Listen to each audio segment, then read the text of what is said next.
Hey guys, Josh here again, Creator Bard, with a new video on one of the 7 basic plots. Today, we're going to talk about one of the most common tropes in all of the D&D TTRPG circles. That's the quest. But do we know it quite as well as we think we do, along with all of the plot devices that it entails? Let's find out. Before we get into it, I would like to just say, if you like this content and you think it's interesting, valuable, or adds something meaningful to the TTRPG conversation, make sure you remember to like and subscribe. That really helps me out and keeps me able to do more stuff like this. Let's get back to it. I will once again be using Christopher Booker's book, The 7 Basic Plots, Why We Tell Stories. In addition, I'm going to be using a lot from Lord of the Rings. Christopher Booker says that the beginning of a quest plotline is a call. Just like every other plot so far, there has to be something that calls our heroes out from the ordinary and into the story. In Lord of the Rings, it happened to be because of the ring. They set it up so that Bilbo had gone off to Rivendell, living happily ever after, finishing his book, and Frodo was set to inherit Bag End and live peacefully and quietly there with all of his friends in Hobbiton for good. However, because of the ring in his possession, something was drawn to him in the form of the ring wraiths riding into the Shire with the 2 words Shire, Baggins, looking for Bilbo and incidentally almost finding Frodo. This forced him out from where he was, a call into something larger than himself. Now DMs, you know this, I know this. This is the plot hook. This is the thing that gets our players invested in the quest we've lined out for them. This should be something meaningful to the characters, not just the players.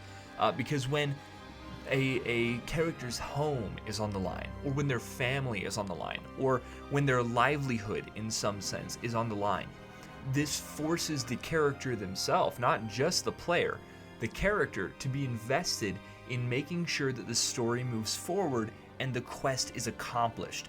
Introduce an element of danger, of threat into this call, and make it something that the players and the characters can both get behind. Players, for you, if you're making a quest-based character, this is your call to adventure. This is the reason you got into adventuring. Maybe you've had dreams of catastrophe. Maybe you have been given an artifact that needs destroyed. Maybe you've been given an artifact to claim. In some way or another, this is the inciting incident that brought you into adventuring. So make it meaningful to you. Make it meaningful to your character. Give them reason to keep the story moving. Even when you don't like the other characters, even when you're put into situations you don't want to be in. Make sure that it's something that keeps that character moving. The next marker of a quest story is the hero's companions. This is why it's such a common trope among TTRPGs, because TTRPGs by nature are a collaborative storytelling game. They need multiple people. They need a group, a party of companions. So the companions might just be the party, right? They might just be that single adventuring crew that completes the overarching task. It may also extend out to include some important NPCs. If you're a player, then typically you're going to end up seeing your companions as the party, or your party as the companions. Those are the ones who fill this role in a character's quest story. In the third phase of the quest story, the heroes complete what is called the journey. The journey takes many forms, and there's not really any formulaic way to approach the journey. It's different per character, per story, per group, because each group is going to need different things to challenge them, right? And as the DM, it's kind of our job to find those things within our players and figure out how we can push those buttons, how we can challenge our players and their characters. Even though there's not necessarily a formulaic way to approach all of this, we can draw from some very common ideas and trials that are very popular in quest storylines. The terrain itself, monsters, temptations, deadly opposites, and journeys to the underworld. Now let's take just a little closer look at each of these and how they apply to TTRPGs. The first and most obvious trial that adventurers can face along their journey is often the least used, and that's terrain. Now, I understand why it's the least used. Overland travel is hard to do well. I may make a video at some point on how I do it, how I think it could be improved, etc. But right now, let's just focus on using terrain as a trial. Introduce things like anti-magic fields, magic fields, necrotic areas like graveyards where there's residual necrotic effects, layers of monsters like the Beholder that can produce very strange effects, even things as mundane as desert heat and tundra cold can produce levels of exhaustion. It can produce hallucinations. It also gives them a chance to feel important. Rangers, for instance, outside of a game that has terrain, feel pretty useless. But as someone who has played a ranger in a game where it's important, it feels so cool when you can do something that basically negates a natural effect. And so using the terrain as a trial gives a way to make your world come alive, and B, a way to make your players feel important. Next, the most common to us as D&D or other epic fantasy TTRPG players, monsters. Monsters, I'm not even going to waste time talking about this. Monsters obviously are a trial, but I will say this: don't use monsters needlessly. If you are a game that values combat, you can feel free to throw in as many monsters, as many combats as you would like. However, I think combat should be a bit more meaningful, a bit more choosy. Utilize monsters that will A, challenge the character's abilities, and B, be important in some way to the plot. Whether it's a character plot, whether it's the overarching plot, make it in some way meaningful. This next one is one of the most interesting to me, and I think it's super underutilized in D&D, and that is temptations. In Lord of the Rings, for instance, Frodo was tempted many times to put on the ring. In addition, he was tempted with comforts of home. He was tempted to stay in Rivendell. He was tempted to abandon his friend, which he did. Christopher Booker uses the story of Odysseus to help us understand temptations in a quest story. Odysseus was tempted by sirens, to which he lost several of his men. Circe, however you say it, who turned the visitors to her island into animals. Calypso, with whom Odysseus fell in love and spent 7 years, and the lair of the Lotus Eaters, which numbed the minds of many of the Argonauts until they were forcibly pulled back to their ship. The temptations in a quest arc can be so much fun, especially in a D&D TTRPG setting, where you basically can tempt characters with their greatest desires. This can be illusory, it can be magic, it can be something. If you know a character just wants to go home, tempt them with their home. Tempt them with the desire to go back to where they came from. If you have that horny bard, tempt them with a seducer who in turn is a bad guy, is a devil, a demon, a mage that's seeking their destruction, etc., etc., etc. Tailor these things to your characters and to your players, and give them things that will entice them and pull them away from the main quest. I know that sounds counterintuitive, but trust me, if you pull one character away at a time, then the other characters will pull them back. This creates tension, this creates great story movement, and it in the long run can be super, super beneficial, interesting, and crazy fun. Next up, we've got the deadly opposites. This is basically putting your players between a rock and a hard place. In the Odyssey, as Booker points out, This is Skyla and Charybdis, the whirlpool on one side of the ship and the six-headed monster on the other side. The Argonauts have to sail directly in between these two things. There's no other way. They have to go here, and it is a massively narrow path through which they can escape both sides. Too far to one side, they're sucked into the great whirlpool.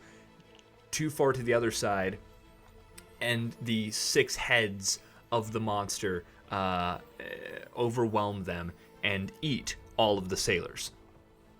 So, what can this be in your games? Really anything that forces them into a single space between two things. You can do this in a ravine, in a ship, in a mountain pass, anything that kind of puts them in between a rock and a hard place. You can even, if you are being very bold, DM, and if you are being very astute in your storytelling, use this in a didactic fashion. Very Goldilocks, one thing being too soft, one thing being too hard, the other being just right. One thing being too hot, one thing being too cold, the other being just right. You can use this in a didactic fashion so that between these two extremes is the truth of the matter. And this could be one of the themes of the story that you're trying to address. Regardless of how exactly you do it, put the players between two very deadly things that are opposite and force them to go through the center and follow a single path. Doesn't have to be a literal path. It could be metaphorical in some sense. Or magical, mystical, however you choose to do it. This is a very common trial to try the players between two deadly opposing things. Finally, we've got the journey to the underworld. Now, sometimes in stories, this is just a harrowing experience, as Booker says, and really that's all it does. It's a little set dressing, it helps build the world, it allows the players to experience the underworld, and pushes them through in a way that they come out victorious on the other end. That is great, that is fantastic, and I hope that you use things like that in your game.